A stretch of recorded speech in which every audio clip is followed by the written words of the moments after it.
Everybody wants more speed. Speed can be a byproduct of what is happening with the interaction between your body and the ground.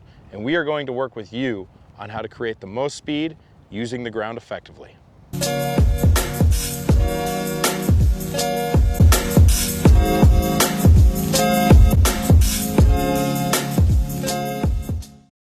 All right, everybody, so we always talk about speed from the ground up. It's not in your wrists, it's not in your hands, it's not how hard you can throw it. The major driver of speed in a golf swing is going to start from the ground and then transfer through your body, okay?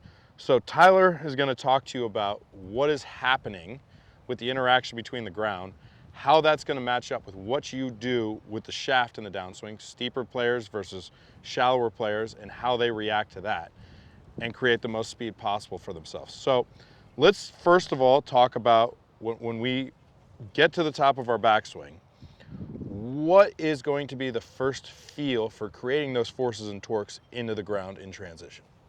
Yeah, so I mean, when you're at the top, you know, the first feel that you're going to want to feel is that you start to get everything, that sacrum really shifting around, a little bit of outward external torque in that trail foot to start to grip the ground as that pelvis shifts around. We get some separation between those legs, and this lead knee starts to carve back and around, right? So now that's getting us down into the ground, all right? So we get here, down into the ground, so now we can continue to rotate that lead leg and get vertical into impact and extend that pelvis really hard as that left leg goes back and that right leg tries to get back behind it.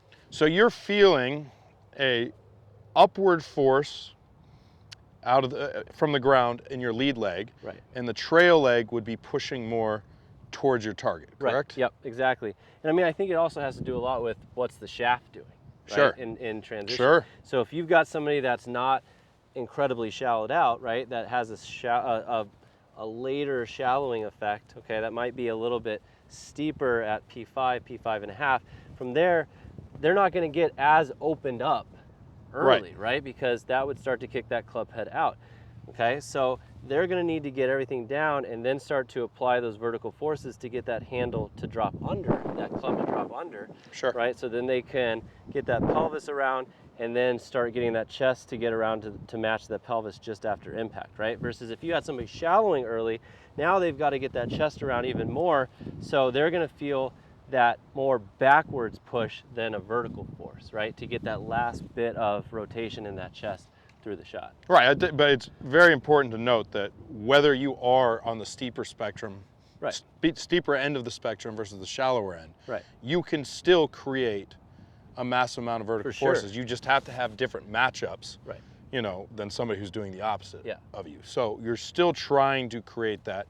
I think when you look at a golf swing, one of the biggest killers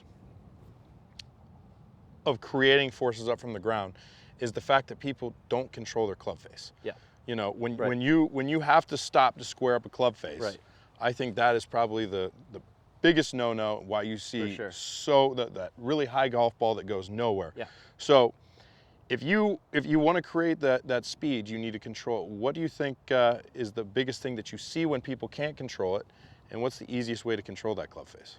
So I mean, the one thing you want to look for, right, is as you're coming down, all right, if that club face looks like this late at P6, so toe up or worse, pointing to the sky slightly, right, that's where you're going to have to stall your rotation and flip it to catch that club face up, right?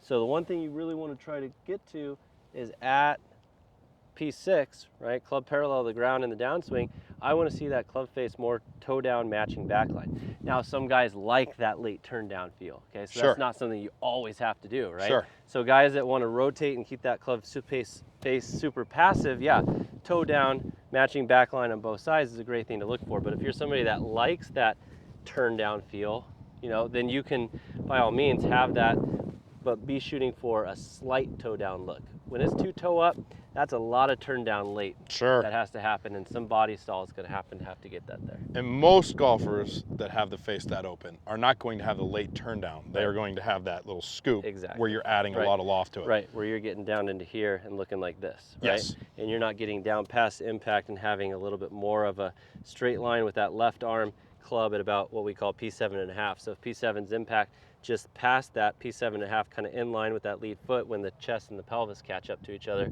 That's what you really want to be looking for. And if you're coming down with the club face too open, you're going to look more like that through the shot. So what do you think the biggest takeaway for a golfer is if they want to be able to improve their usage of the ground? What would you say? I would say first, make sure club face is solid at 6. Mm-hmm. Okay, and then from there, then it's up to you to match that up with your wrist condition through impact, and also how much lead side extension you get, how open you get, how much left shoulder retraction you get, right? All those things are going to factor in depending on how that shaft's pitching in transition. Sure, why don't you show everyone that this way? Just so you can see the lead shoulder. So if you're getting down and say you're a steeper player, okay, and you got the shaft more bisecting your bicep, right, your trail bicep, then you're going to be more here. You won't be so retracted in that left shoulder, versus if you're somebody that's got a pretty shallow move where that shaft is perpendicular to backline at P5, right, and then you come through, you're going to want to retract that left shoulder more to really get that chest around as that pelvis extends into the shot.